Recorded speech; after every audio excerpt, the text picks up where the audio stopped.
और बार बोले शुरू डूंगे ऐसे वो आस्तानी चौक से पाए डूंगे बस चलिए बैठो बिल्कुल बैठो सबके मुंडा नंगा कर लो बटन खोलिए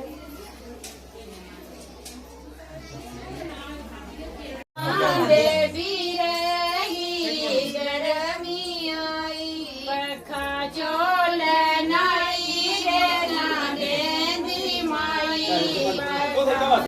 देवी रही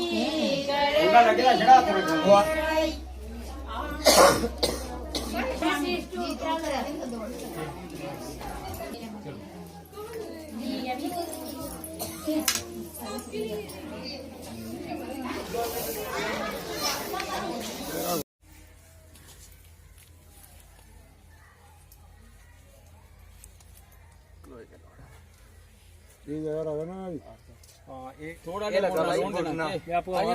बुढ़ना बुढ़ना लाने बाद ना जेड़ा पूरा आ जांदा बड़ा गै तगड़ा रूप चढ़दा उसी अस भी अज तुसें अस ग्रां दा ब्याह दस्सा दे ग्रां कल्चर दा ब्याह से किस किस्म दा जेड़ा ग्राएं च ब्याह होंदे न तुस दिक्खा दे हो सिर्फ दस्से च बुठना है ते सारे कोला पैह्ले तुस दिक्खा दे हो कि एह्दे कन्नै रंगत किस स्हाबै दी होंदी है ओह्दे बाद भी अस कुछ तुसें विजुअल दसगे ते लेकिन आओ साढ़े कन्नै जुड़े रवो क्या बात है जी डोगरें दी शान वखरी डोगरें दी आन वखरी ते बिल्कुल दिखा दे हो डोगरा कल्चर दे ब्याह दी भी कोई मुकाबला नहीं जी डोगरे कल्चर दे ब्याह दा तुस दिखा दे हो तुसें अस विजुअल दस्सा दे आं किस किस्म दा हर एक रीति रिवाज कि'यां निभांदे डोगरे तुस दिखा दे हो साढ़े इस यूट्यूब चैनल कन्नै बने रवो ते कोशिश करगे अग्गे भी अस अपने जेह्ड़े साढ़े डोगरा कल्चर विच कुछ एक्टिविटियां होंदियां न ओह् तुसें अस जरूर तुहाड़े कन्नै सांझियां करगे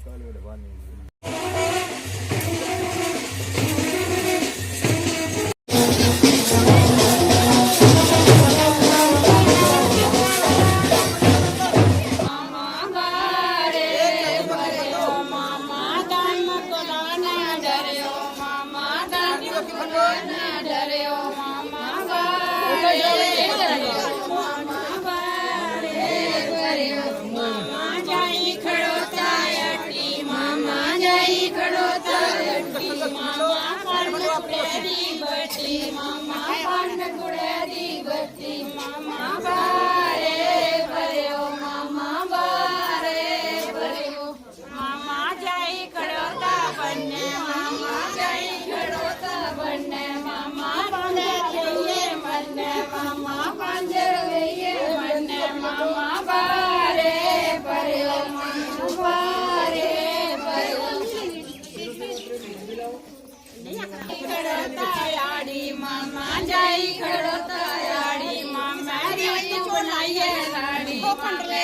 तू बनाई है